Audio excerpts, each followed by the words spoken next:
Então, pessoal, boa tarde. Hoje é quarta-feira, dia 6 de maio, agora são 15 horas e 15 minutos.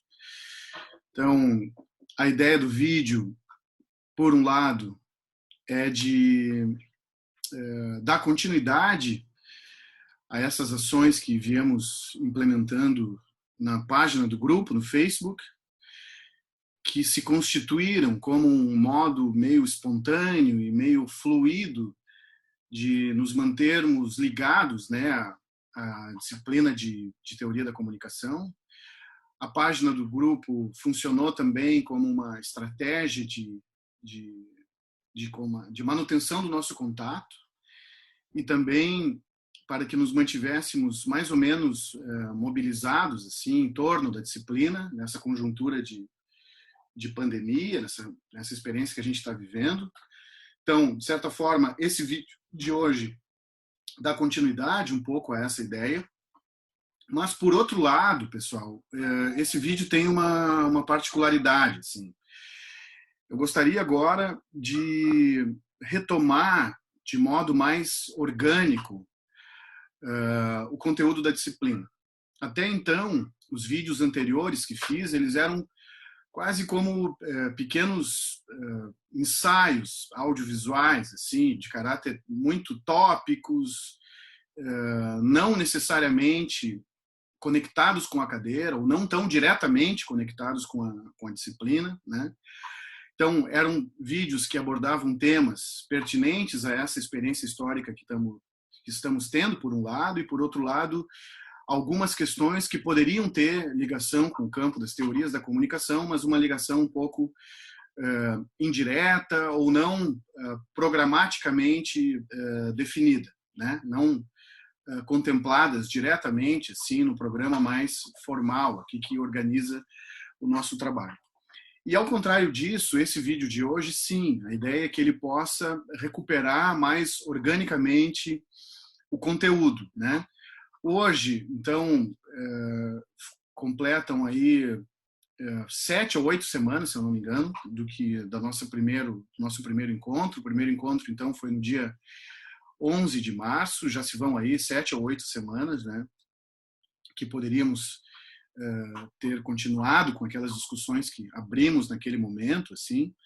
Então, a minha ideia agora um pouco é que esse vídeo funcione como um lembrete daquele ponto de partida, que eu possa recuperar aqui algumas coisas que já discutimos para constituir hoje um ponto de partida mais sólido, assim, ou pelo menos para ativar a memória daquele nosso ponto de partida. Naquela ocasião, eu apresentei a disciplina de teorias da comunicação para vocês, falei um pouco sobre o programa da cadeira, qual é a abrangência da disciplina, o que entra como conteúdo da disciplina. A gente mapeou algumas questões ainda muito gerais, assim, sobre a constituição histórica da área, sobre problemas epistemológicos que enfrentamos, né, na prática da pesquisa em comunicação. Então, a gente deu a gente constituiu um ponto de partida, assim, também um contrato de trabalho.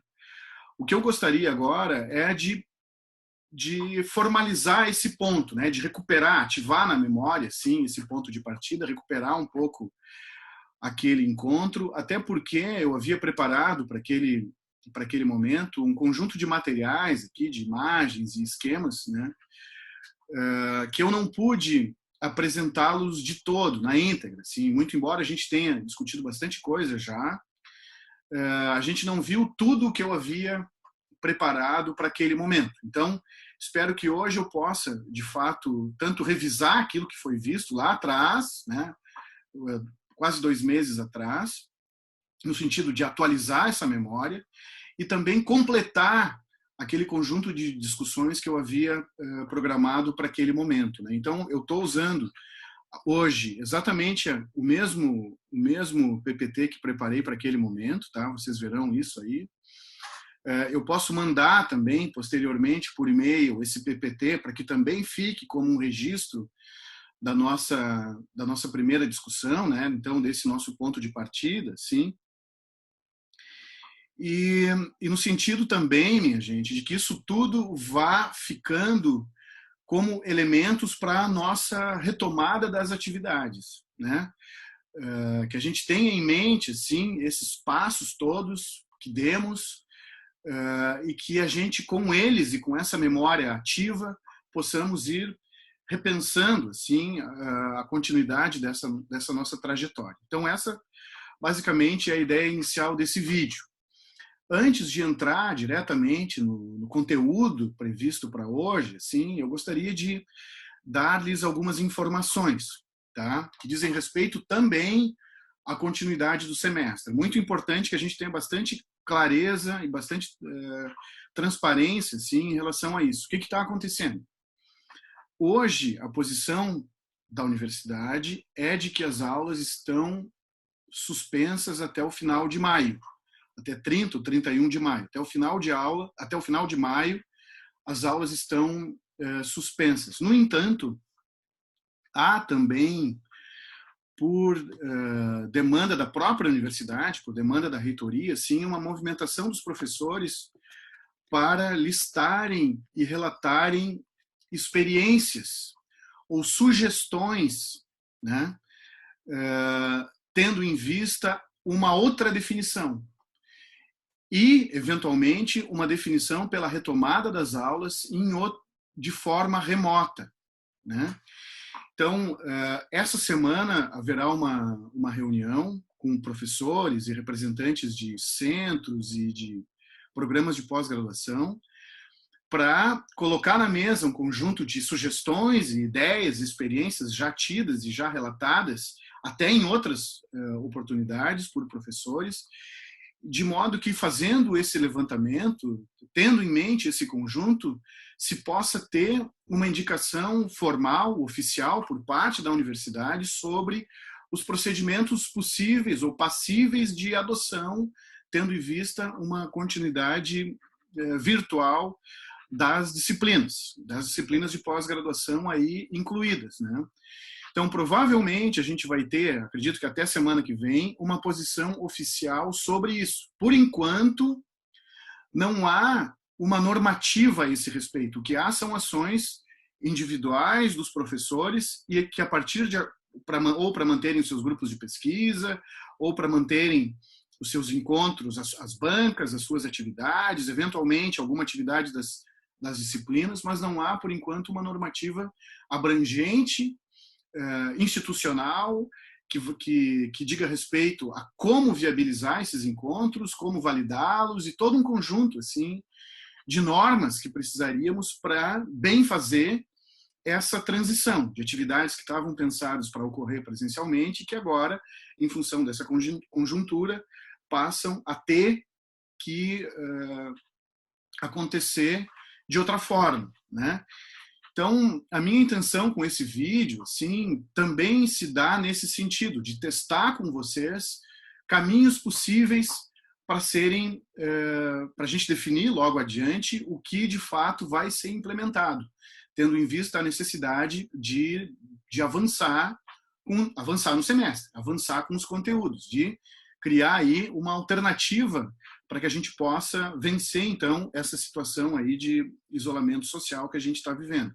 Então, a minha ideia com o vídeo é também isso, é testar com vocês como é que isso funciona, do ponto de vista da qualidade dessa interação, do ponto de vista do acesso a todo mundo a esse material, do ponto de vista, assim, de até, eventualmente, de ganhos que a gente possa dar em relação a isso, tendo que se virar, né, nessa situação. Então, esse vídeo, por enquanto, ele tem um caráter de experimentação, né? Eu estou tão somente tentando ensaiar com vocês alguma possibilidade que possa ser implementada para a gente seguir com a cadeira, né? Então, isso é uma informação importante, assim, vocês serão informados tão logo eu tenha recebido também uma posição oficial, assim, da coordenação da universidade e mesmo dos meus colegas, para que dentro de um universo de opções, assim, a gente possa escolher aquela que nos facilite para todos e que a gente julgue, então, viável, né? Uma outra coisa que vale dizer também, ainda como informe, é o seguinte: essa cadeira, dentro desse cenário, assim, ela tem algumas particularidades, né?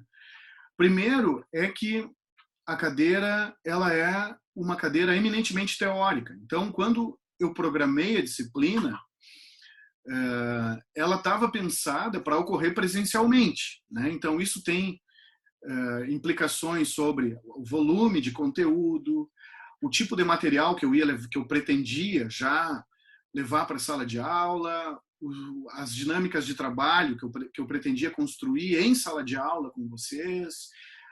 Isso tem a ver também com a própria interação de sala de aula, né? Que era algo, que é algo que eu prezo muito, que determinaria o formato da disciplina. Essa é uma cadeira em que a gente precisa muito debater coisas, né? Tem uma dinâmica discursiva aí, tem uma dinâmica conversacional assim que é fundamental para a ocorrência de uma disciplina de teoria da comunicação, né? Então, a nossa presença em sala de aula era muito importante nesse sentido, assim, né? Dos diálogos com a turma, do debate público e coletivo que a gente conseguiria instalar ali. E eu fico pensando se isso não se perde um pouco conforme o dispositivo, o instrumento técnico que a gente vai encontrar. Como é viabilizar um encontro, então, de 3 horas semanal com 27 pessoas, né? Sendo que essas 27 pessoas precisariam estar engajadas numa discussão, precisariam ter como atuar numa discussão desses conteúdos, né? Se manifestarem publicamente, né? Conforme o debate vai acontecendo. Então, acho que tem um cuidado aí que eu preciso ter que diz respeito a isso. Como levar para um outro ambiente virtual uma dinâmica de trabalho que diz respeito à participação conjunta e continuada, assim, de 27 pessoas, né? Tratando de um conjunto de leituras também, né?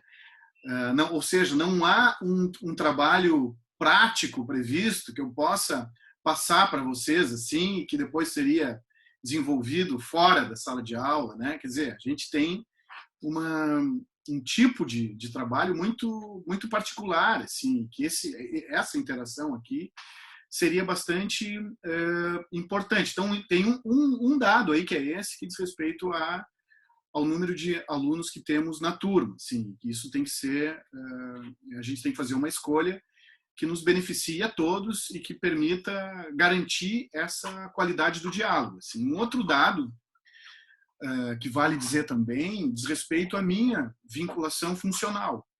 Essa cadeira ela está sendo oferecida como parte das minhas atividades de pós-doutorando, né? Então, o meu vínculo com a URGS é um vínculo de um pesquisador de pós-doutorado. Essa disciplina é uma atividade que se insere aí dentro. Eu não tenho um vínculo de professor com a universidade, né? Então, essa minha vinculação me dá um tipo de acesso ao sistema da universidade, aos instrumentos que a universidade vai me disponibilizar para o exercício das atividades pedagógicas, né? Então, eu também estou vendo, assim, com a professora Nízia, que está me acompanhando, com o grupo de pesquisa, com a própria coordenação do programa, como viabilizar, no meu caso especificamente, em função do meu vínculo, né, essa atividade, que é uma atividade de docência, né, é uma experiência de docência. Eu sou um professor, mas estou mais como pesquisador nesse momento. Então, tem algo aí da ordem do tipo de acesso que eu tenho, né? Então, isso também já está sendo tratado, a gente vai ver. E também, em razão disso, eu estou querendo testar com vocês um outro instrumento que nos dê uma certa autonomia de trabalho, caso a gente precise. Caso a gente precise. No entanto, que esse procedimento a ser eventualmente implementado por nossa própria conta,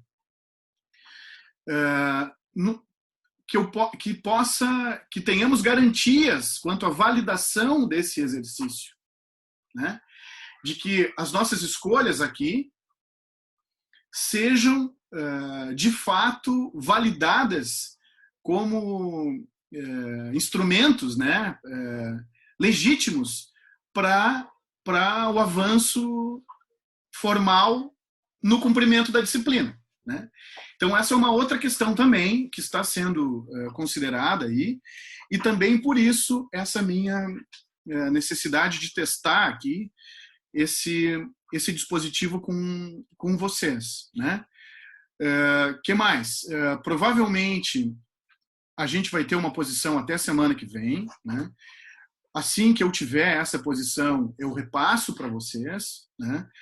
E assim a gente vai definindo como continuaremos trabalhando daqui para frente nessa modalidade remota. Uma outra coisa também que vale a pena dizer é isso, assim, quando eu penso a disciplina, eu penso ela para ser dada presencialmente. Agora que, quando a gente migra para uma outra plataforma, eu vou ter que fazer todo, então, um conjunto assim de novos arranjos aí no que diz respeito ao conteúdo e tudo mais, como a gente comentou antes. Assim. Bom, então essas são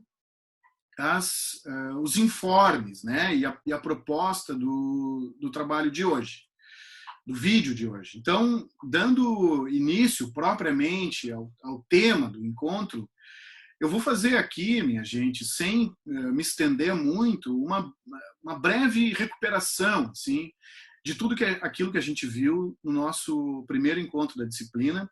Acho importante que vocês tenham esse registro à disposição, que vocês tenham a própria lâmina que eu preparei, assim, né? Isso será repassado também mais adiante, e que, tendo esse passo bem consolidado e registrado, isso facilita também no nosso avanço paulatino, assim, progressivo, em direção através aí do conteúdo da cadeira de teorias da comunicação. Pois bem, no primeiro encontro eu apresentei a disciplina, apresentei a bibliografia básica de trabalho, a gente falou sobre como eu estruturei no programa as teorias da comunicação, a gente caracterizou um pouco a área do ponto de vista dos seus problemas e da sua abrangência, da sua diversidade e da sua importância também para a pesquisa em comunicação, obviamente, né? E é um pouco isso aí que eu queria recuperar agora, assim. Eu mostrei no princípio uma série de manuais ou de textos assim, de compilações sobre teoria da comunicação, né? Aqui a gente tem, vocês têm aí na tela, uma relação de 12 desses textos, né? Um exame desses volumes, desses livros de teorias da comunicação é muito importante para a gente reconhecer, então, e caracterizar essa área, né? E, no entanto, assim, se a gente for estabelecer comparações mais pontuais entre esses textos, se a gente for escolher um deles e comparar com outro, ou se a gente for examinar caso a caso esses textos, a gente começa a ter uma visão assim da teoria da comunicação muito interessante. Primeiro, a gente começa a ver que, através de uma comparação mais direta entre esses textos, que não há entre eles um compartilhamento de teorias, né? Os textos não são unânimes quanto à definição que fazem das teorias da comunicação. Os textos não repetem as mesmas teorias. É como se cada um desses livros aí, desses compêndios, fizesse apostas específicas. Assim, algumas teorias estão presentes em todos esses livros, mas sempre tem em cada um deles teorias, a inclusão de teorias que não são referendadas pelos demais. Tá? Então, isso é uma primeira característica importante. Assim, os manuais de teorias da comunicação não são unânimes quanto à listagem das teorias da comunicação. Então, isso nos permite entender que há um desacordo e há uma diversidade muito grande, eu poderia dizer também, há uma permissividade muito grande quanto àquilo que se faz sob essa rubrica de teorias da comunicação, né? Só para a gente ter uma ideia, esse gráfico aqui, a definição aí está ruim, mas é um gráfico que faz justamente uma contagem assim, de quais são as teorias da comunicação presentes naquele universo lá, de 12 textos em circulação no mercado editorial brasileiro, todos publicados a partir do final da década de 90 para cá, todos que trazem já no título, aqueles livros lá, a expressão teorias da comunicação, né? Então, examinados assim, aqueles 12 textos, a gente chega mais ou menos nesse gráfico aqui, que aponta a teoria funcionalista norte-americana e a escola de Frankfurt como as teorias mais frequentes, mas não consensuais. Então, daqueles 12 livros, elas estariam presentes em 8 deles, né? Teoria funcionalista e escola de Frankfurt.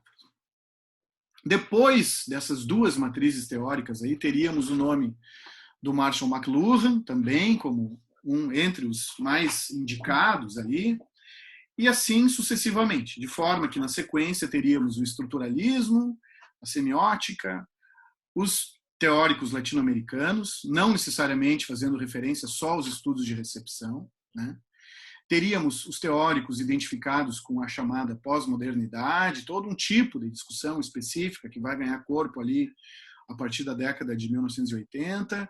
Teríamos também uma certa relevância dos estudos culturais, a presença de alguns autores brasileiros, ditos assim, sem necessariamente constituírem um pensamento comunicacional brasileiro, mas alguns autores brasileiros, mais adiante a gente viu até alguns deles.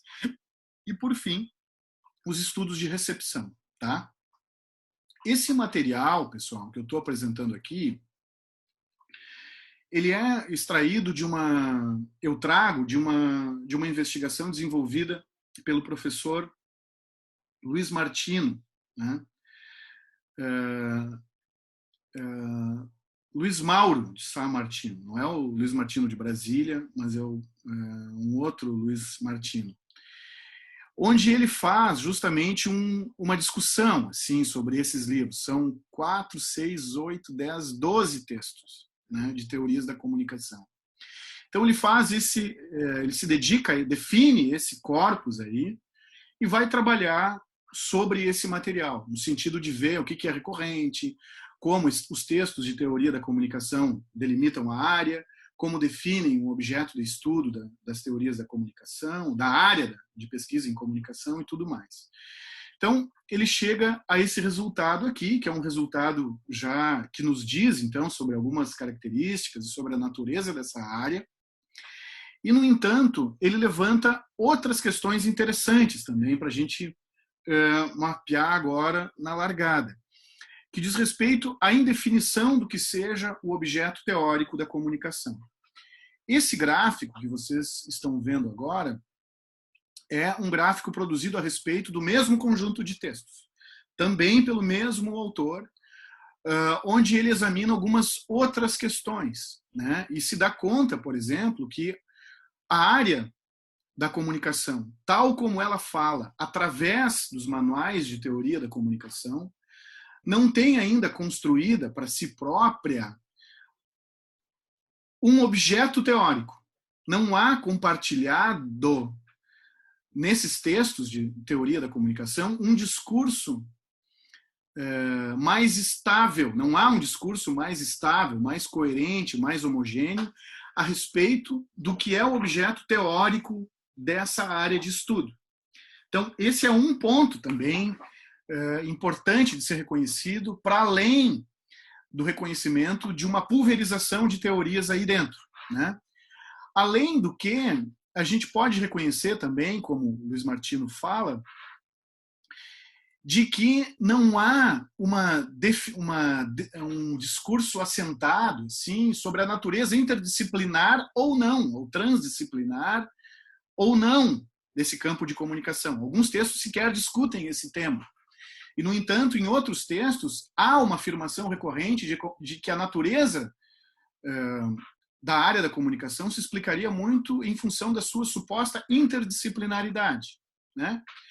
O próprio conceito de mídia também não seria, nesses textos, resolvido, né? Do ponto de vista, assim, de, mais uma vez, um conceito estável, largamente testado, largamente compartilhado, ou seja, aquilo que seria fundamental para que tivéssemos uma ciência, em se tratando da ciência da comunicação, nós não temos tão bem dado. Nós não temos um discurso com suficiente lastro, né, observando-se então esses manuais de teorias da comunicação, sobre quais são as teorias, qual é, afinal de contas, o nosso objeto teórico, que característica tem a nossa disciplina no sentido da sua relação com as outras disciplinas científicas circunvizinhas aí, né? Isso estou me referindo aqui à ideia da transdisciplinaridade ou interdisciplinaridade, somos ou não, somos fundamentalmente disciplinares, temos dentro disso ou em relação a isso alguma disciplinaridade, exatamente, né? Então, a área da comunicação, ou a área das teorias da comunicação é uma área mais ou menos que a gente sabe do que se trata, a gente tem uma ideia vaga, mas pouco avançamos dentro dessa ideia vaga, né? No sentido assim, não temos ainda, tem muita discussão, tem uma percepção vaga do que seja essa área, mas a rigor não temos discussões nucleadas dentro disso a respeito de quais sejam as teorias, qual é a natureza do nosso objeto, o que é mídia, por exemplo, e como definimos a nossa inter ou disciplinaridade, né? Esse quadro que vocês têm aqui na tela também está falando sobre isso, assim. Então vocês podem mais adiante examinar com mais vagar esse quadro, né? Eu me referi a isso também no nosso primeiro encontro, e assim ele nos dá elementos para que a gente possa ir enxergando assim o que pulsa, como vem se constituindo historicamente, qual é o momento histórico também que vivemos, né, no que diz respeito a essa maturação de uma eventual ciências da comunicação, considerando que as teorias da comunicação têm um papel fundamental nesse processo assim de consolidação da área ou de maturação de uma área científica. Eu mencionei também aqui esses dois textos, né, como textos que entre nós começam a pautar um debate sobre comunicação, tá? Essas são publicações do final da década da transição da década de 60 para a década de 70, esses dois livros. Curiosamente, são dois compêndios, são duas coletâneas de autores que, a partir daí, foram se tornando pertinentes ao campo, foram sendo adotados como autores da comunicação, tá? Mencionei também uma outra publicação, também da década de 70, que que nos deu, nesse momento histórico aqui, no começo da década de 70, elementos já, ou condições de, a partir daí, irmos, para que pudéssemos, a partir daí, reconhecer a emergência de algo que mais adiante, décadas adiante, foi reagrupado sob essa rubrica de teorias da comunicação, né? Esse livro também é uma coletânea de autores, e chamei a atenção naquele nosso encontro por o fato de que esses textos são coletâneas, primeiro são coletâneas, isso é importante de reconhecer. Segundo lugar, são coletâneas produzidas por autores que não são identificados com o campo da comunicação, que não há, nesse momento, ainda o campo da comunicação tão bem reconhecido, institucionalmente já tão presente, né? Então, são autores muito ligados ao campo os organizadores dos livros são ligados ao campo da sociologia da comunicação, ou da sociologia da comunicação de massa, ou dos estudos literários, né? Então, a comunicação ela vai surgindo nesse momento histórico aí, a partir desses textos, ou depende dessas coletâneas para se constituir, se formalizar e se reconhecer enquanto área, mas, no entanto, essas discussões, no momento em que ocorrem ocorrem como discussões da sociologia da comunicação de massa, ou então como discussões do campo das teorias do discurso, ou das teorias literárias, das teorias da narrativa, assim, né? Então, é como se a nossa área da comunicação fosse se decalcar a partir daí, ou fosse se desdobrar a partir desse patamar. O primeiro patamar básico de onde viemos está colocado assim, por discussões da sociologia, né? Ou por um movimento que ocorre dentro da sociologia, de perceber que a comunicação de massa, as mídias de massa, seria um objeto de estudos digno, né? Então, a sociologia é a disciplina que vai se movimentar no sentido de abarcar esse novo objeto social, no caso, esse novo objeto de estudos sociológicos. Então, aqui é interessante que não se está ainda falando em mídia, como a gente se acostumou a discutir recentemente, mas aqui está se falando sobre cultura de massa, está se falando sobre indústria cultural, né? Por exemplo, não se fala nesse momento histórico aqui em mediatização, por exemplo, né? Mas se fala sobre o problema da cultura de massa, ou sobre o problema da indústria cultural. Então, esses dois termos, são os operadores da discussão, e são termos propostos a partir da sociologia, são discutidos a partir da sociologia. Então, as primeiras teorias da comunicação, como esses textos atestam, elas são desenvolvidas a partir de um compromisso sociológico, né? Então, ou, aqui no caso desse trabalho, de uma preocupação com novos objetos e novos formatos aí narrativos, com uma ampliação do domínio, assim, da teoria literária, né? Então, essas são duas características assim bastante importantes da gente reconhecer. Uma outra coisa diz respeito, vale atentar para os autores que são incluídos nesses 3 livros aqui, né? Então, a gente tem um conjunto, basicamente, de 3 vertentes de pensamento que se agrupam nesses 3 livros. Não, obviamente, não uma vertente em cada um deles, mas essas 3 vertentes se distribuem por esses 3 livros. Então, eu estou me referindo aqui principalmente a um tipo de pesquisa norte-americana, que a gente engloba no paradigma chamado funcionalista, um paradigma norte-americano. A gente tem um outro modelo de pensamento, que é esse modelo dado pelo estruturalismo francês, das décadas de 50 e 60, que está muito presente aqui também, nesses textos. E a gente tem o mais minoritário dentre eles, nesse momento aqui, essa perspectiva do pensamento alemão, aqui representado, no caso, em função dos nomes de Max Horkheimer, Theodor Adorno e Walter Benjamin.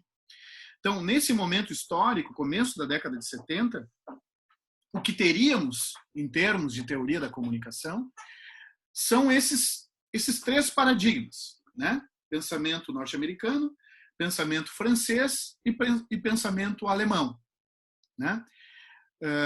Então, isso é um dado interessante, assim, da gente ter nesse registro, porque é daí que as nossas práticas atuais e o nosso pensamento atual foi se definindo, lidando mais ou menos tensamente ou optando entre uma ou outra dessas correntes, se debatendo, digamos assim, dentro dessas correntes, ou fazendo com que essas correntes entre si se chocassem, né? Do ponto de vista assim, produtivo, do ponto de vista do avanço e da apropriação teórica que eu possa, que vieram sendo feitas, né?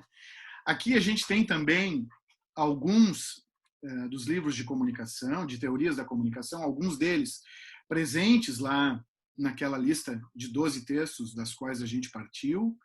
Vale referir que eu estou me referindo, que eu estou agora aqui me referindo a um estudo feito pelo Luiz Mauro Sá Martino, que é autor desse volume que está incluído aí, de capa vermelha, no canto da tela, tá?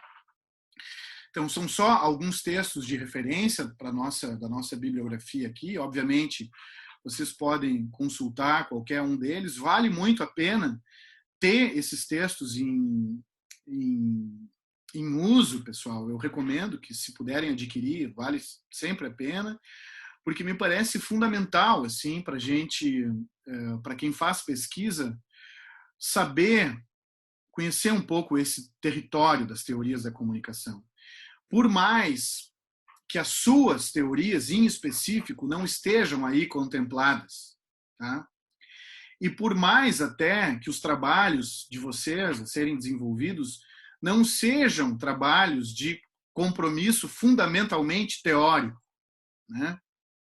Então, eu sei que muitas vezes os trabalhos têm uma dimensão prática, principalmente na nossa área, onde a teoria é necessária, mas não é o fundamento essencial assim da investigação. Existem trabalhos que são eminentemente teóricos, mas nem todos na área da comunicação são eminentemente teóricos. E mesmo não sendo eminentemente teóricos, me parece muito importante que vocês sejam capazes de situar suas pesquisas individuais nesse cenário das teorias da comunicação, né? Ainda que vocês possam estar usando teorias pontuais que não estão aí incluídas em nenhum desses manuais. Muito embora o conjunto de teorias, dado o desacordo que se tem entre os manuais, seja muito vasto, tá?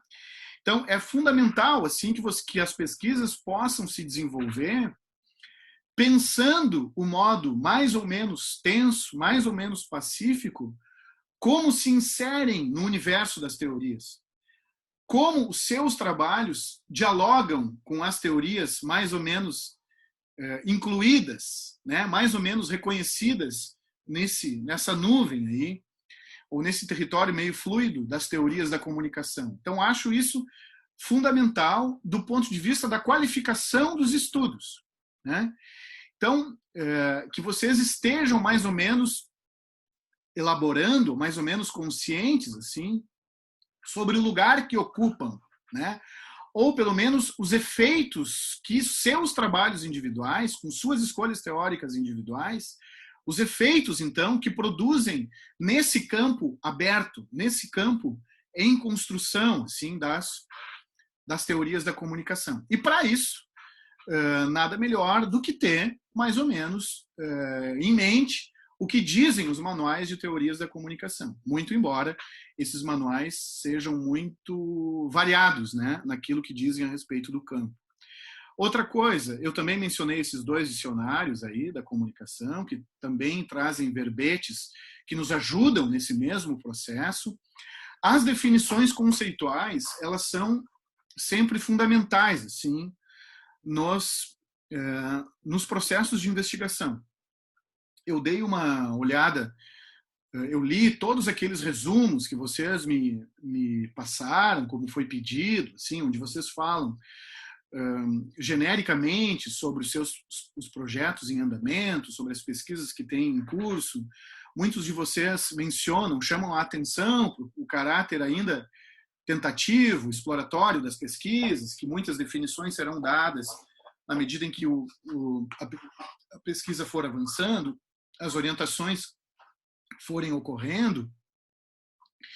E para isso, assim, uma dica que valeria, uma dica bastante básica, assim, mas que valeria para todos, é que se ponham de acordo, que tenham muita clareza sobre os temas que estruturam as pesquisas, né? Quais são os conceitos centrais, do ponto de vista, assim, qual é o mapa conceitual teórico, qual é a rede teórica que a minha pesquisa vai lançar mão. A minha pesquisa ela tem que estar estruturada dentro de uma rede de conceitos. Esses conceitos precisam estar coesamente interrelacionados. Os termos precisam estar muito bem definidos por vocês, né? E nessa rede de elementos teóricos, saber o que é de fato um conceito, um mero tema, uma categoria mais operacional do ponto de vista metodológico, um operador semântico nesse sentido, né, de que me permite organizar os materiais empíricos, uma angulação conceitual teórica propriamente. Então, mesmo mapeando as palavras-chave, essas palavras-chave num processo de pesquisa, elas têm funções distintas. Entre elas, é possível estabelecer uma hierarquia, vamos dizer assim, né? Entre o que é a discussão central, de fundo, qual é os conceitos teóricos que estão me motivando, que eu organizo para dar conta da minha visão sobre o meu objeto, né? Quais são operadores semânticos do ponto de vista metodológico. Então, que vocês possam desenvolver nas suas pesquisas um pensamento a respeito disso, assim, do valor desses termos, né, e da função desses termos dentro de uma rede conceitual, né? Então, eu poderia dizer, pessoal, que há uma teoria se eu tenho um modelo de pensamento assim organizado. Se eu tenho um sistema de pensamento aí com coesão interna, com coerência lógica, que se organiza no sentido de promover um determinado olhar meu a respeito de um determinado objeto, né? Então, a teoria ela é muito prática nesse sentido de que ela organiza o meu modo de ver, né? Então, para que o meu modo de ver se organize e ganhe assim rigor, é preciso que eu tenha conceitos teóricos muito bem constituídos e muito bem internalizados pelo pesquisador, né? E que isso esteja explicitado no trabalho, né? De certa forma, uma das motivações que eu encontrei assim ao longo da vida, até da minha vida de estudante, com as teorias da comunicação, foi essa possibilidade de ver como as teorias me fazem ver coisas distintas, né? E nesse sentido a teoria tem uma dimensão que ela é aplicada. Então, quando eu vou estudar um autor, eu estou muito pilhado em entender como esse autor pensa, né? Eu não quero saber se eu concordo com ele ou não. Eu quero entender como ele pensa. E para entender como ele pensa, eu tenho que entender quais são os conceitos teóricos que ele constrói. Porque esse pensamento depende dessa construção conceitual que está acontecendo ali dentro, que está sendo desenvolvida dentro desse pensamento, que está sendo testada em cada livro escrito por esse autor, né? Que está sendo testada na medida em que esse pensamento vai avançando sobre determinados objetos, né? Vai se defrontando, digamos assim, com determinados objetos. Então, é como se o trabalho teórico fosse abrir o motor de um carro para ver as peças que estão ali dentro em articulação e como elas funcionam, né? Então, nesse sentido, assim, ter clareza sobre o campo de conceitos é fundamental. E ter clareza também sobre os papéis que esses conceitos desempenham nesse pensamento também é fundamental. E fazer isso, reconhecer esses papéis, quais são esses conceitos, quais são suas definições, quais são os seus papéis nesse pensamento, não é nada mais do que fazer o trabalho teórico. O trabalho da teoria é montar um pensamento organizado, coerente, que seja com sistematicidade e que promova, no final, um tipo de interpretação sobre um dado qualquer da realidade. Então, nesse sentido, os dicionários aqui que eu relaciono nos ajudam também e complementam aquela discussão que nos é dada pelos textos mais clássicos aí ou pelos manuais de teorias da comunicação hoje à disposição no mercado editorial brasileiro. Aqui eu trouxe também, além daquele texto do Luiz Martino, que eu me referi há pouco, eu consultei um artigo de 2012 da professora Maria Imaculata Lopes, onde ela fala um pouco sobre a gênese do campo da comunicação no Brasil e apresenta, esse é um artigo de 2013, se eu não me engano, uma relação assim, histórica dos programas, né, quais foram os primeiros programas a surgirem na área e tudo mais. E aqui vocês podem olhar também com mais calma, assim. Então, os primeiros programas remontam aí ao começo da década de 70. A gente tem uma ideia também de como no país o campo foi se instituindo nas regiões sul e sudeste, prioritariamente. Ao longo do tempo, então, o campo da comunicação foi se espraiando pelo país, com programas em outras regiões. Então, o texto da Imaculata fala dessa situação que tínhamos por volta até 2012. Nesses últimos 8 anos, a área também cresceu exponencialmente, assim. Então, vários outros programas foram criados, né? Então, ela está mapeando esse desenvolvimento aí até esse período. O que vocês têm nessa tabela é justamente os programas com a data de fundação, os 2 níveis, mestrado, doutorado, né? E a localização dos programas até então ali em 2012. Certamente esse trabalho precisaria ser atualizado, ela deve ter até atualizado essa discussão. E aqui também, no mesmo texto da Maria Imaculata, uma referência sim, sobre as áreas, as teorias especificamente, e seus principais focos, temas de estudo ou conceitos teóricos, né? Então, a gente também falou sobre isso naquele dia 11 de março, e aqui vocês podem conferir. Eu vou passar também esse PPT para vocês posteriormente por e-mail. Aqui eu tenho uma relação de livros escritos por pesquisadores brasileiros entre a segunda metade da década de 70 e a primeira metade dos anos 80. Tá? Então, esses textos, mais uma vez, vale dizer, não são textos desenvolvidos em programas de comunicação, que nessa época eram ainda programas muito incipientes, mas esses são estudos desenvolvidos em programas de sociologia, né? E que reconhecem e legitimam já a emergência de fenômenos sociais da ordem da comunicação. Então, aqui a gente tem esse texto do Sérgio Miceli sobre a Noite da Madrinha, um estudo sobre a Hebe Camargo, aí está a capa do trabalho. Um estudo do professor Oton Jambeiro, de Brasília, sobre mercado fonográfico. Esse estudo clássico da Ondina Fachel Leal, que é um estudo, é uma espécie de... é desenvolvido na antropologia social aqui da URGS, e é um estudo de recepção, né? Chamado A Leitura Social da Novela das Oito. Assim, também esse trabalho da Ecleia Bose. Então, o interessante nesses trabalhos é justamente isso. Assim, eles estão reconhecendo que a comunicação é um tema relevante, digno de ser estudado na universidade. No entanto, esses estudos aí são estudos ainda marcadamente sociológicos ou antropológicos, socioantropológicos, né? Não são ainda estudos que estão comprometidos com a construção de uma ciência da comunicação. O objeto deles é um objeto comunicacional. Mas a perspectiva disciplinar, o modo como eles analisam esse objeto, é um modo socioantropológico, né?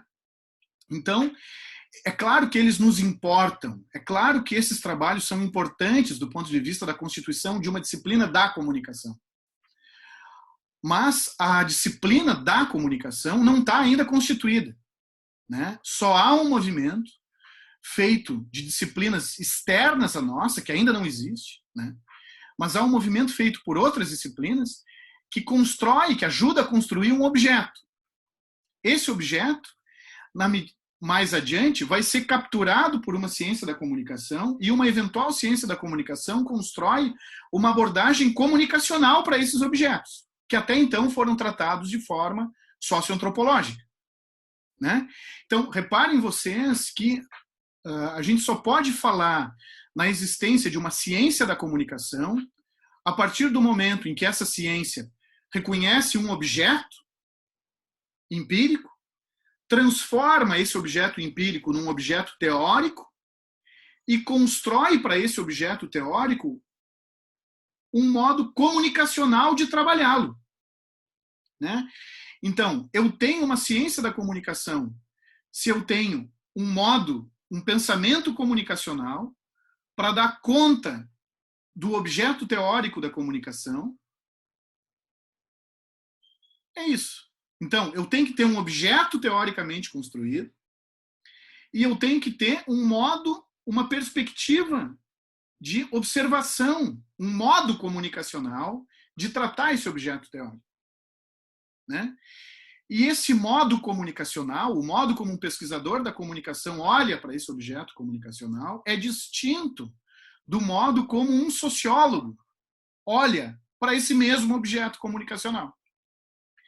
Então, eu só tenho uma ciência da comunicação se eu tenho um modo comunicacional de tratar um objeto comunicacional, né? Obviamente, pessoal, eu preciso ter distinções, a nossa perspectiva disciplinar diária, ela precisa ser distinta ou saber se diferenciar da perspectiva sociológica ou da perspectiva antropológica. Mas isso não quer dizer que a nossa área comunicacional não possa se aproximar das outras ou tirar proveito das conquistas dadas ou feitas, trazidas das outras áreas, né?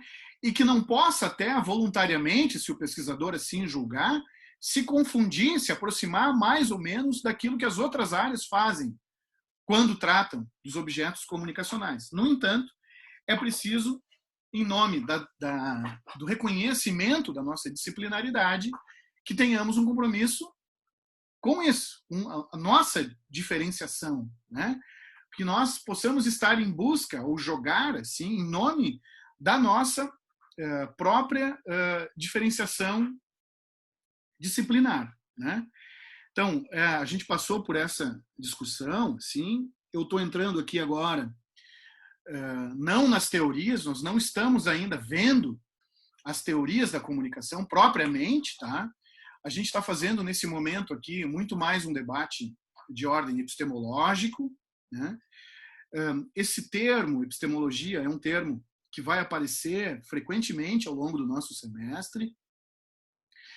A discussão sobre as teorias, ela é pertinente ao fundamento epistemológico do nosso campo. Eu quero me referir aqui a esse esquema que mostrei também no dia 11 de março, que fala sobre os níveis da pesquisa, não só na comunicação, mas aqui essa é uma fala feita pela professora Maria Imaculata Lopes, num livro bastante conhecido dela, que se chama Pesquisa em Comunicação, justamente, onde ela refere que todas as pesquisas se desenrolam colocando em articulação esses níveis todos, né? O mais baixo deles aí, não vai nenhum demérito em usar essa expressão, defini-lo como mais baixo, é o nível técnico, que é o nível do meu trabalho concreto com o meu objeto. Né? Eu vou fazer um estudo de campo, de recepção, por exemplo. Qual é a comunidade que eu estudo? Quantas vezes eu vou lá? Com quem eu falo? Como se dá o meu contato com esse público que eu estudo? Né? Ou então, se eu faço uma análise fílmica, quais são os filmes de fato que eu trago para a minha análise? Por quê? Que características esse objeto tem? Como eu o descrevo? Como eu historio esse objeto? Então, tem alguma coisa aí da ordem do defrontamento do pesquisador com o mundo real, concreto, que ele tem diante de si e que ele tenta trazer para a sua pesquisa. Né? Qual é o objeto sobre o qual, de fato, esse pesquisador está tratando? Como esse pesquisador acessa esse objeto? Então, esse tipo de discussão, né, essas discussões se dão no nível técnico da pesquisa. Acima disso, a gente tem o nível metodológico, ou metódico, como ela chama, que diz respeito assim, bom, considerando que o meu objeto empírico no mundo é esse, que métodos eu uso? É observação? É entrevista? É fotografar? É etnografia? É entrevista quantitativa? É um tipo de estudo de caso que eu estou fazendo? Então, aqui já começa a haver uma discussão sobre os procedimentos metodológicos que eu refino para dar conta desse meu objeto. Né? Esse nível metodológico ainda é um nível de uma definição mais formal dos métodos, uma escolha mais formal dos métodos, né? Quase de uma teorização sobre os métodos. Né? Então, isso é uma coisa, essa é a discussão metodológica. Quando eu vou para aplicar esses métodos na minha prática concreta em específico, eu passo a operar no nível técnico, né? Então, o nível metódico ou metodológico é um nível de certa formalização. O nível técnico é o nível do método acontecendo na prática da pesquisa, da minha pesquisa singular. Os arranjos singulares que eu faço para dar conta de um método, esse método pode ser compartilhado por muitos de vocês. No entanto, o uso que cada um de vocês vai fazer do mesmo método, na sua prática específica de pesquisa, vai ser distinto. Porque cada um sabe do seu objeto concreto, né? Então, os arranjos, as adaptações que cada um fará na pesquisa concreta são as resoluções técnicas feitas a partir de um mesmo método, né? Então, esse segundo nível é o nível metódico. O nível teórico é o nível das teorias, dos conceitos que o trabalho vai lançar mão. E alguns desses conceitos são operadores metodológicos. Podem ser categorias analíticas, né? Outros podem ser categorias interpretativas, mas, né, umas podem ser categorias interpretativas ou analíticas, outras categorias podem ser operadores metodológicos. Então, repara que a gente está falando aqui de uma espécie de contínuo entre esses níveis todos. Essas decisões tomadas numa investigação, elas ocorrem tudo mais ou menos que junto, assim, né? São definições que vão ocorrendo dentro de uma mesma temporalidade, de uma mesma ação. Mas, no entanto, é importante para o pesquisador receber que nesse complexo existem níveis distintos que precisam ser reconhecidos, e o pesquisador precisa transitar entre esses níveis todos, estabelecer coerências entre esses níveis todos, ter consciência sobre esses níveis todos implicados numa investigação. E o nível epistemológico é o mais abstrato de todos, é o mais filosófico de todos, e que diz respeito ao tipo de ciência que está se constituindo aí, né? Então, dentro de todas essas ações técnicas, metódicas e teóricas que eu vou fazendo, tudo isso constitui um tipo de racionalidade científica.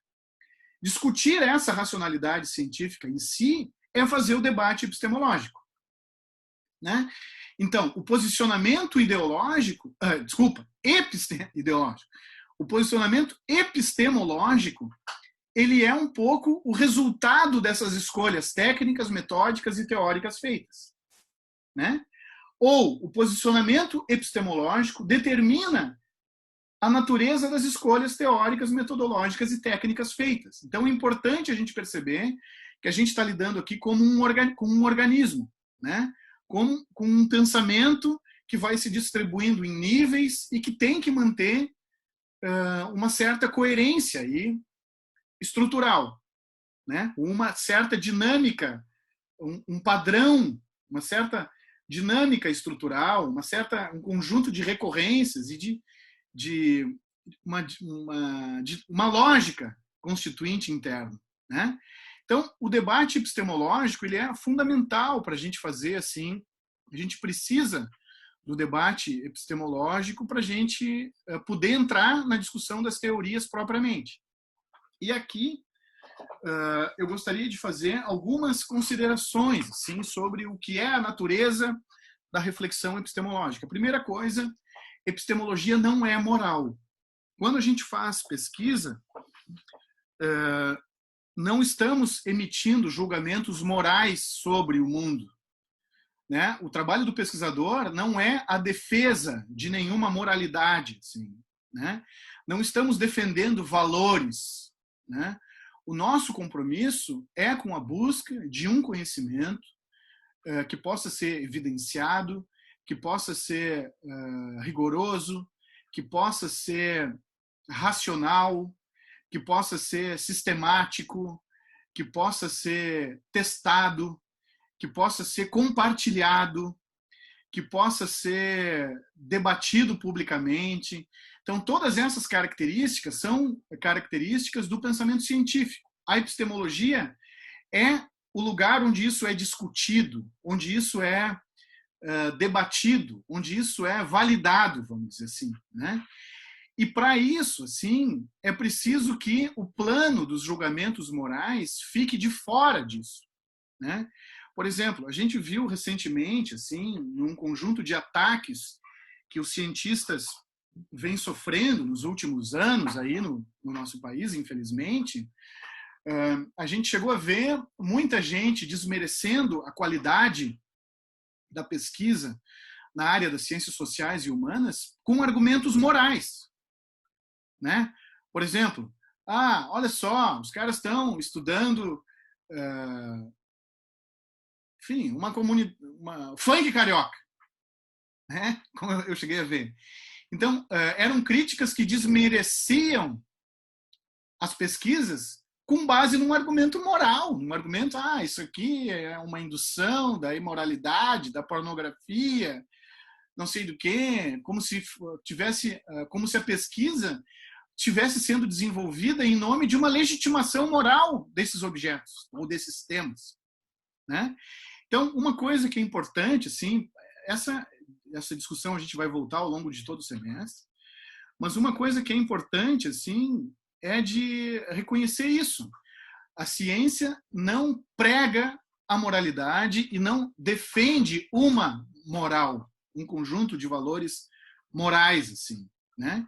Então é fundamental que a gente entenda isso e que a gente entenda que o pesquisador ele pode colocar a moralidade em suspenso, ele deve colocar a moralidade em suspenso para poder bem desenvolver o seu trabalho. Isso não quer dizer que ele, pessoalmente, seja um sujeito amoral ou imoral, né? Mas eu quero dizer que ele é alguém que se permite não estabelecer julgamentos morais em nome do aprimoramento da sua prática epistemológica ou científica, né? A mesma coisa é que a epistemologia também não é metafísica, né? Então, eu posso responder cientificamente questões que são diferentes daquelas questões que a religião se coloca, por exemplo, e sobre as quais a religião governa. Ou seja, o cientista está comprometido com o âmbito do realismo possível, né? Daquilo que pode ser evidenciado cientificamente, né? Por mais que, eventualmente, a ciência possa caminhar em direção à religião, em alguns casos, né? Ou em direção a questões de ordem metafísica, né? Ou que a ciência possa se ampliar e se desenvolver quase a ponto de se deparar com a comprovação de verdades metafísicas, que seriam do âmbito da religião, né? Mas, no entanto, a epistemologia não pode se confundir ou não pode tentar explicar questões que são do âmbito metafísico, né? Então, essa é uma discussão interessante também para a gente ir reconhecendo assim, o que é o debate epistemológico. E uma outra coisa diz respeito a essa relação entre epistemologia e política, né? O que a gente está vendo também, infelizmente, no nosso país, é uma crítica política à ciência, como se o compromisso com a ciência, ou com os fatos, com a factualidade científica, fosse por si só uma determinação, levasse a um posicionamento político, né? Então, obviamente, não é isso, né? Embora possa haver aí uma fronteira entre epistemologia e política e, eventualmente, capturas de uma pela outra, da política pela epistemologia ou da epistemologia pela política, embora possam haver capturas e uma fronteira ou capturas de uma área pela outra, é preciso que se perceba e se enfatize a necessidade de uma autonomia do debate epistemológico em relação ao debate político, né? Isso não quer dizer que usos políticos da epistemologia não sejam feitos, ou não possam ser feitos, né? Isso acontece, né? Mas não que os avanços científicos tenham que visar já uma validação dessa ou daquela posição política. Então, tem debates muito interessantes sobre isso. A gente está vendo no nosso país hoje o quanto esse tipo de questão tem induzido a opinião pública a delírio e confusões de toda a ordem aí, né? E tumultuado o próprio debate político e também o debate científico, né? Na medida em que as posições políticas influenciam sobre as práticas da ciência. Mas, de todo modo, do ponto de vista mais formal, de um pensamento mais formal, esses âmbitos seriam âmbitos distintos, né? Ou a expectativa fundamental é que fossem âmbitos que corressem com certa independência um do outro. Assim. Uma outra coisa que vale dizer é que essa relação entre epistemologia e teoria, eu já me referi a isso anteriormente, né? A epistemologia é um âmbito ainda mais abstrato, como se estivesse acima do trabalho das teorias propriamente, porque as teorias elas estão pensando mais em objetos em específico, né? Então, o espaço epistemológico é habitado por teorias, diversas teorias. Então, dentro de uma mesma epistemologia, eu posso ter teorias distintas. E essas teorias distintas disputam a reflexão sobre objetos que podem ser comuns. Né? Então, eu posso ter duas teorias que deem conta de um mesmo objeto, e eu posso optar entre uma e outra. E essas teorias habitam dentro de um grande marco epistemológico maior, aí, de fundo e tudo mais. Né? Uma outra coisa que vale dizer também, pessoal, é o seguinte: na área das ciências sociais aplicadas, a nossa área é uma área muito de pesquisas práticas, né? Onde boa parte das investigações são estudos de caso, muitas vezes chegam conseguem avanços empíricos muito grandes, assim, do ponto de vista de detalhamento sobre problemas sociais ou problemas empíricos diversos e tudo mais. E não necessariamente, assim, as pesquisas têm um compromisso fundamental com a epistemologia, né? Então, o que eu quero dizer é que, por mais práticas que sejam as nossas pesquisas, por mais aplicadas que sejam as nossas pesquisas, e por menos que assumam frontalmente um compromisso com a discussão epistemológica em si, mesmo assim, as pesquisas estão assumindo posição epistemológica, né? Então, um pouco é para falar assim que é impossível fazer pesquisa sem assumir ou internalizar ou subentender uma posição epistemológica, né? Então, mesmo a pesquisa mais prática e mais aplicada possível, mais desinteressada da questão em si da epistemologia, mesmo assim, essa pesquisa está assumindo posicionamento epistemológico, né? Então, isso é um dado importante da gente salientar também. Uma outra coisa que vale a pena dizer é que é o seguinte, tem a ver com isso que eu comentei agora há pouco, que é essa relação entre epistemologia e pesquisa, que é o seguinte: a nossa área é uma área de ciência aplicada, né? Então, eu poderia dizer o seguinte, que é muito incomum na nossa área estudos que façam debates eminentemente epistemológicos. Ainda que há alguns trabalhos dentre os de vocês aqui que se propõem, que são trabalhos fundamentalmente teóricos, que se propõem a discutir um pensamento comunicacional, sem necessariamente explicar um caso ou um objeto em específico, né? Então, o que eu quero salientar é o seguinte, que a epistemologia ela pode ser discutida enquanto filosofia da ciência, tá? Então, eu posso fazer um discurso sobre a epistemologia da comunicação trabalhando como se eu quase fosse um filósofo, discutindo a natureza do conhecimento comunicacional, os principais autores, a repercussão de certas teorias aí dentro dessa área, propondo alguma coisa, alguma discussão epistemológica que defina melhor a área, dada a sua imaturidade. Eu posso fazer uma discussão de epistemologia da comunicação sem necessariamente trabalhar como cientista aplicado. Eu estaria trabalhando como um filósofo da ciência, fazendo um debate sobre epistemologia da comunicação. Não há problema nenhum disso. Mas o que eu quero dizer também é que eu posso produzir discussão epistemológica trabalhando enquanto cientista aplicado. Então, fazendo com que a minha reflexão epistemológica derive da minha prática de cientista aplicado. Né? Então, tem dois caminhos aí. Eu posso fazer o debate epistemológico sem trabalhar como cientista aplicado, e aí eu estaria trabalhando como um filósofo, ou então eu posso fazer o debate epistemológico trabalhando como cientista aplicado, que vai a campo, que junta dados, que sistematiza informações, que analisa informações, que tabula informações, né?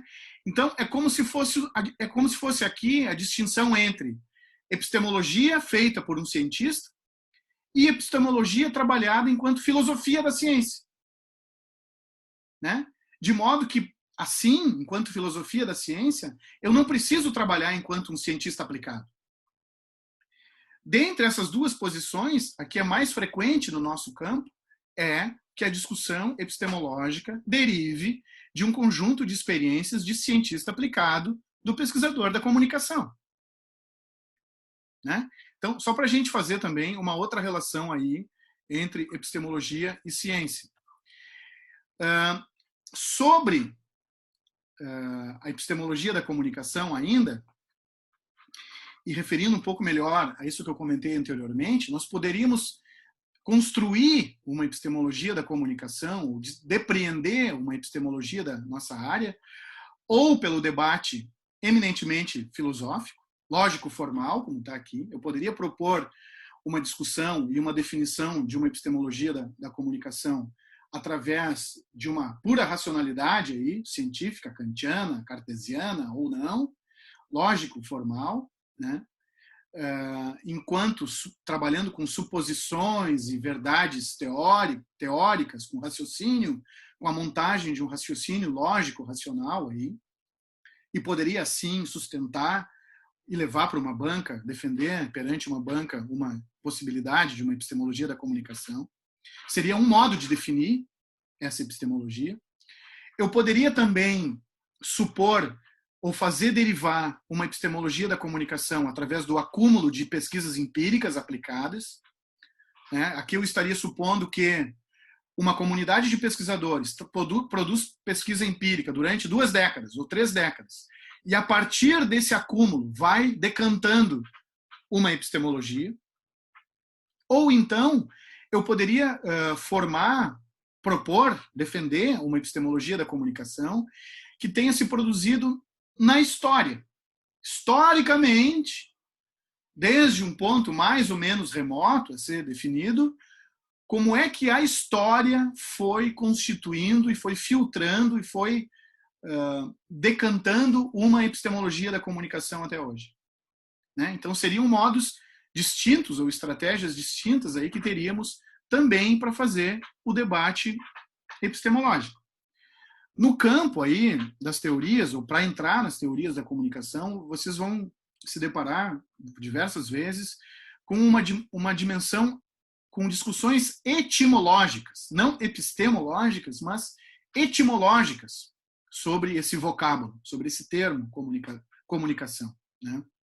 E aqui, a título de curiosidade, eu estou trazendo algumas coisas assim, sobre a etimologia da expressão comunicação. Até porque, recentemente, em função da pandemia, eu andei lendo algumas coisas. Eu li um texto do Paul Preciado sobre a emergência dos casos de Covid, aí, onde ele discutia a etimologia do termo comunicatio, esse que está aí no quadro, que vem do latim, né?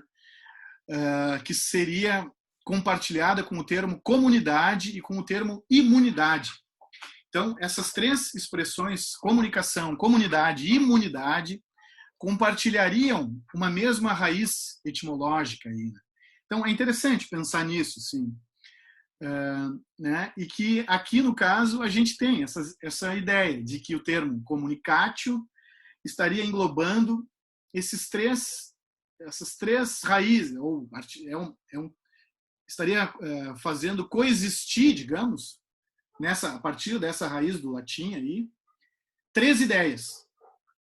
Primeiro, o munis, como dizendo uma capacidade de algo, de fazer algo, né? O como uma simultaneidade ou uma copresença, uma ação entre dois ou mais, e o tio ali com uma ideia de ação, né? Então, como se o comunicacional, visto aí, a partir da sua etimologia, tivesse a ideia da capacidade de fazer algo conjuntamente, né? Então, o comunicatio teria a ver com isso. Então, isso é muito interessante, essa ideia de uma capacidade de fazer algo em conjunto, né?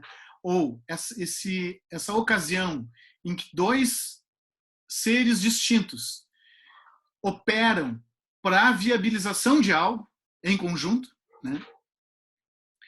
É um elemento interessante para levarmos assim para os nossos objetos, para pensar o que é a lógica comunicacional a partir daí presente nos nossos objetos, né?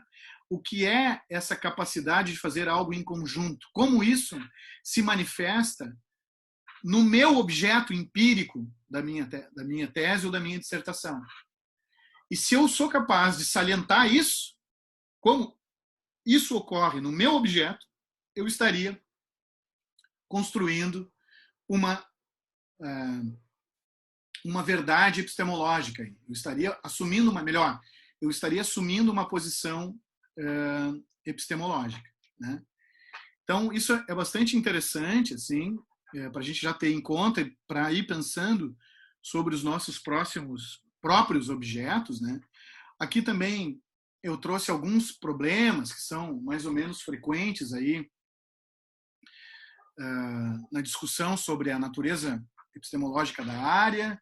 Alguns autores, eu usei agora aqui o termo área, alguns autores área, eu estou usando aqui quase como sinônimo de campo, tá? Área da comunicação aqui é quase como usei, é quase um sinônimo de campo da comunicação. Alguns autores da nossa área, então, discutem muito isso, alegando que não seríamos uma ciência e que até melhor do que entender a comunicação como uma disciplina, seria mais interessante entendê-la como um campo do conhecimento, tá? Então, as distinções entre esses termos todos, vocês vão ver ao longo das leituras que forem fazendo, né, ao longo da formação, como essas expressões vão aparecendo, né? Então, o que é uma ciência? Uma ciência é um corpo de conhecimentos testados, organizados, com coerência interna, que possam ser validados, que possam ser aferidos, compartilhados por outros pares, né? Então, uma ciência diz respeito a uma organização interna específica, maior, mais estruturada, mais constituída, mais testada, com teorias ali dentro mais firmemente, um bloco de pensamento mais firmemente nucleado. Assim. Isso é uma ciência, né? Então, será que a comunicação é isso? Temos, de fato, uma ciência da comunicação, assim entendida? Ciência como esse núcleo maduro, suficientemente maduro, testado na história, inclusive, né? Ou então seríamos uma mera disciplina? Alguns da nossa área dizem, olha, não, a comunicação ela é uma disciplina das outras ciências. Existe lá a sociologia da comunicação, a antropologia da comunicação, a filosofia da comunicação, a economia política da comunicação, né? Então, para alguns autores da nossa área preferem entender o que fizemos como sendo uma subdisciplina de outras disciplinas mais constituídas, mais respeitáveis, que se admitem entre si, né, mais, né? Então, e outros autores ainda falam, não, a comunicação é um saber. é o saber prático dos jornalistas, dos fotógrafos, né? Então, não é ainda uma disciplina, é só um saber prático, né? Então, só para a gente tendo noção de como essas expressões vão demarcando posição assim dentro da área e como o pensamento sobre a área, sobre a natureza da área da comunicação depende do uso desses termos, ou vai se constituindo também através do uso desses termos todos, né? Então aqui alguns problemas que teríamos nas nossas pesquisas, é importante que vocês vendo isso pensem nas suas próprias pesquisas, tá? Por exemplo, um dos problemas, a questão da interdisciplinaridade. Somos ou não uma área interdisciplinar? Para alguns autores, sim, para outros, não. Por exemplo, os meios de comunicação estão naturalizados aí nas nossas pesquisas ou não? Naturalizamos a definição de mídia ou não? Ou levamos a definição de mídia a sério do ponto de vista de fazer uma definição conceitual do que é mídia? Para além de um mero reconhecimento aí de que televisão é uma mídia, de que o cinema é uma mídia, por exemplo. Nos basta essa naturalização do conceito de mídia ou não? Né? Precisamos sair de uma mera aceitação em nível de senso comum dessas coisas como objeto da área ou não? Né? Então, assim vai se produzindo uma ciência. Problemas que enfrentamos, confusões terminológicas, como eu mencionei anteriormente, como vocês próprios manifestam nos seus breves relatos que deram para mim, onde muitos admitem que precisam definir melhor tais e tais termos e tudo mais. As generalizações excessivas, com as quais também trabalhamos muito frequentemente nas nossas investigações, né? Então, na pesquisa é sempre bom evitar isso, evitar generalizações de toda ordem e falarmos em especificar coisas, os nossos objetos, o entendimento que temos sobre os termos em jogo e tudo mais, né? Confusões quanto ao alcance epistemológico, confusões e misturas com outros processos. Por exemplo, falar sobre comunicação é falar sobre cultura? Como é que eu diferencio processos midiáticos de processos culturais de mais largo apelo, de maior lastro, vamos dizer assim, né? E a própria definição de meio, né? Dizer que trabalhamos com mídias não é absolutamente esclarecedor. O que entendemos como sendo meios de comunicação? Né? Então, aqui a gente tem em jogo um conjunto de problemas que as pesquisas vão enfrentando. Tá?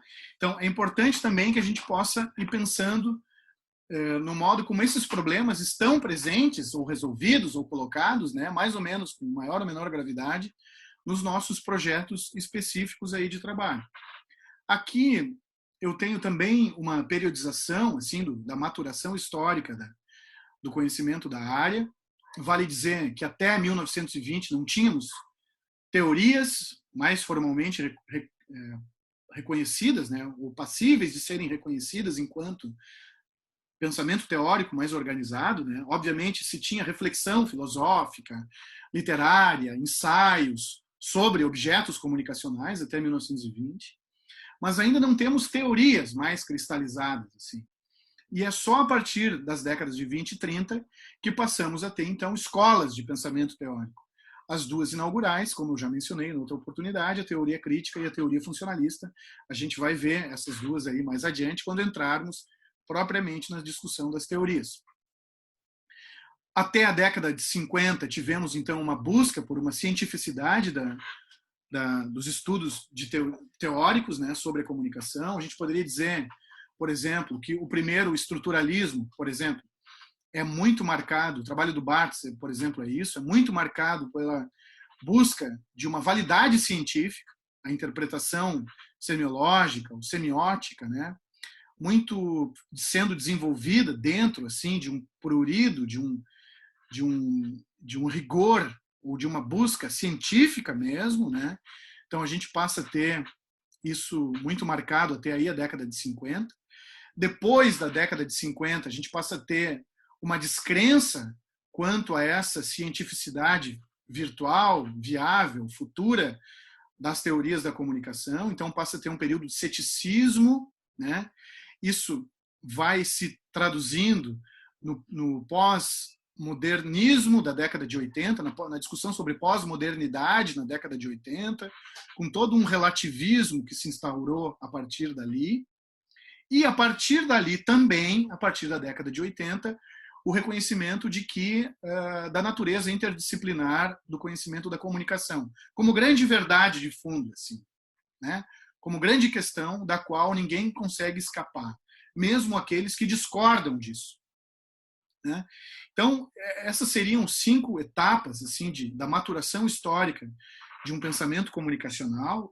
A gente vai se deparar com periodizações similares a essas, na medida que formos entrando na discussão das teorias.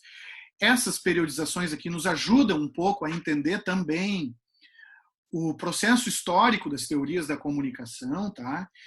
Isso já serve como uma grade, assim, dentro da qual a gente pode ir colocando as teorias em específico, né? Então, achei importante ter essa informação aqui. Bom, aqui também alguns problemas assim que teríamos, né, para enfrentar dentro do campo. Primeiro, o reconhecimento da pertinência das teorias, né, quais são, afinal de contas, se são mais ou menos aceitáveis, o que tem nas teorias de comunicacional, né, o que as teorias, venham de onde vierem, nos ajudam ou não a refinar teorizações mais próprias da comunicação, né? Então, esses 2 problemas aí são esses. O que reconhecemos, qual a pertinência das teorias para a nossa área e como construímos relações entre teorias para produzir as nossas próprias, né? Então, são problemas assim com os quais a gente lida no trabalho teórico e que a gente vai ver também acontecendo, sendo resolvidos esses problemas, de um modo ou de outro, pelas discussões das próprias teorias da comunicação e pelos usos que fizemos das teorias da comunicação dentro dos nossos trabalhos. Então, aí, outros pontos, né? A questão do núcleo duro, quais teorias constituem o núcleo duro da nossa área, a questão do ceticismo e da autoanulação também, né? A relação com as outras disciplinas, a gente está vendo a questão da inter ou transdisciplinaridade, e o ceticismo e a autoanulação aí mencionados dizem respeito a isso, a esse paradoxo de que muitos pesquisadores da comunicação frequentam fóruns de teorias da comunicação ou de epistemologia da comunicação para dizer que não existe teorias da comunicação em si, ou que é impossível formular uma epistemologia própria da comunicação. Então, somos um pouco resultado desse paradoxo, ou convivemos um pouco com esse paradoxo aí, de muitos dos nossos epistemólogos esvaziam a própria discussão epistemológica, ou são descrentes, são céticos em relação à viabilidade de uma epistemologia da comunicação, né? Então, são problemas com os quais a gente convive, assim. Aqui eu trouxe, então, essa lâmina extraída de um livro, esse esquema extraído de um livro da professora Maria Imaculata Lopes. Aqui é um esquema também que me pareceu interessante de ser trazido da sociologia, porque ele também nos permite, nos ajuda a pensar as teorias da comunicação propriamente, né, ou inserir as teorias aí dentro. Então, esse é um quadro, pessoal, que fala sobre o modo como se constituiu a disciplina da sociologia e que diz que, desde o seu início, a sociologia está pautada por 2 eixos. As escolas sociológicas se definem se posicionando em torno de 2 eixos. O cruzamento desses 2 eixos forma um quadrante. Um eixo diz respeito à ideia de uma objetividade científica ou de uma aceitação da subjetividade na ciência, tá? Então, as teorias elas vão ocorrer aí, buscando maior subjetividade, ou aceitando maior subjetividade, ou buscando maior objetividade. Então, as teorias vão se posicionar aí, por um lado. E, por outro lado, há um outro eixo que acredita que a sociologia é um conhecimento que implica ação sobre a sociedade. O conhecimento sociológico é um conhecimento que está posicionado dentro da sociedade. E posicionado dentro da sociedade, ele tem efeitos na sociedade. E esses efeitos podem ser da ordem de uma alteração da sociedade ou de uma regulação da sociedade. Então, os autores vão dizer que o conhecimento sociológico acarreta uma transformação da sociedade. E outros vão dizer que o conhecimento sobre a sociedade acarreta uma normalização da sociedade, uma regulação da sociedade, no sentido de que ela se mantenha funcionando melhor como está. Né? Então, é como se tivéssemos dois eixos de fundo e as teorias vão se posicionando em torno desses dois eixos. Né? E aí teríamos aqui as teorias sociológicas específicas. Né? E esse marco, esse mapa utilizado para explicar as teorias sociológicas, também podem nos ajudar a pensar as teorias da comunicação, pelo menos aquelas que derivam, num primeiro momento, da sociologia. Então, vocês podem ver que o funcionalismo norte-americano, ou o positivismo sociológico, está incluído aí, assim como a própria teoria crítica está incluída aí também. Né? E é interessante também a gente pensar isso. Se as teorias produzem maior objetividade ou maior aceitação da subjetividade, e se as teorias têm maior ou menor comprometimento com a alteração da ordem social. Né? Se as teorias permitem mais ou menos a produção de efeitos na sociedade. Né? E que efeitos seriam esses? Então, as teorias podem ser pensadas através desses dois eixos e desse quadrante que resulta daí. Aqui a gente tem também uma outra síntese gráfica, assim, de muito do que a gente está discutindo aqui. Né? Esses obstáculos metodológicos da pesquisa em comunicação também eu extraído de uma discussão, daquela mesma discussão anterior lá da professora Maria Imaculata Lopes, onde ela comenta problemas que as pesquisas precisariam resolver. Né? Precisaríamos ter atenção para resolver esses problemas aí. A ausência de uma reflexão epistemológica, fraqueza teórica, né? Deficiente combinação métodos e técnicas, um pensamento sobre isso, a falta de uma visão multimetodológica, da capacidade do pesquisador de integrar e cruzar metodologias distintas, o predomínio da pesquisa descritiva. Fazer uma investigação não é meramente descrever um objeto. Muitas das nossas investigações ficam nesse nível descritivo dos objetos. Isso é importante, descrever o objeto é importante, mas muitas de nossas investigações se esgotam aí, num hiperdescritivismo, ou num descritivismo que necessariamente não redunda em salto ou em avanço teórico para a área. Isso seria um problema. Né? E uma falsa dicotomia aqui entre pesquisas qualitativas e quantitativas. Né? Bom, também estou listando aqui uma série de problemas epistemológicos também, que possamos definir qual é o tipo de conhecimento que produzimos, nessa oposição entre idealismo e realismo, ou racionalismo e empirismo. Isso repercute também o que a gente disse anteriormente. A nossa localização no mapa dos saberes disponíveis. Estar atento para isso é resolver um pouco problemas de epistemologia. As formas de conhecimento, né? Isso tem a ver com a nossa capacidade discursiva, de argumentação, de evidenciação no texto, mas não só no texto, mas também através dos métodos que recorremos, de produzir evidenciação da realidade nas pesquisas. Então, é muito bom a gente se deparar com uma investigação onde eu vejo que ali o real se entranhou, que essa pesquisa conseguiu, de fato, produzir uma evidenciação da realidade, de um recorte da realidade naquela pesquisa. Né? Que isso foi demonstrado ali. Né? Que essa realidade se tornou discursivamente palpável para mim ali. Né? Ela se impregnou numa investigação. Né? E isso tem a ver com as metodologias utilizadas, com a capacidade expositiva dessa pesquisa, né? E outra, a ideia das crenças e do acesso à verdade tem a ver com isso. Muito a gente faz pesquisa para abalar as nossas crenças constituídas, né? Então, há um texto do Peirce, que é um texto fundamental de epistemologia, que é um texto chamado A Fixação das Crenças, né?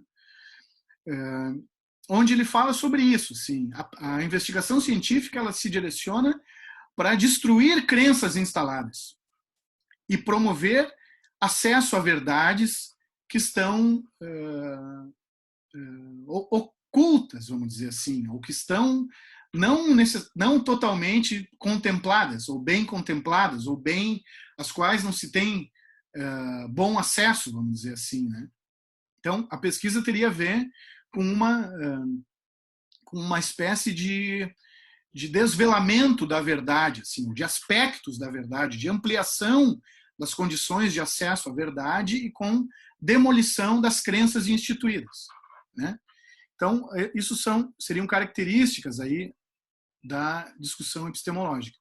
Por fim, minha gente, eu acho que eu já falei demais, eu trouxe aqui, eu gostaria de ter encerrado aquela nossa discussão da última quarta-feira, falando sobre alguns casos, né? Esse é o Unabomber, então há uma série na Netflix sobre esse personagem, é um sujeito que durante a década de 90 cometeu uma série de atentados por carta-bomba, enviando carta-bomba nos Estados Unidos.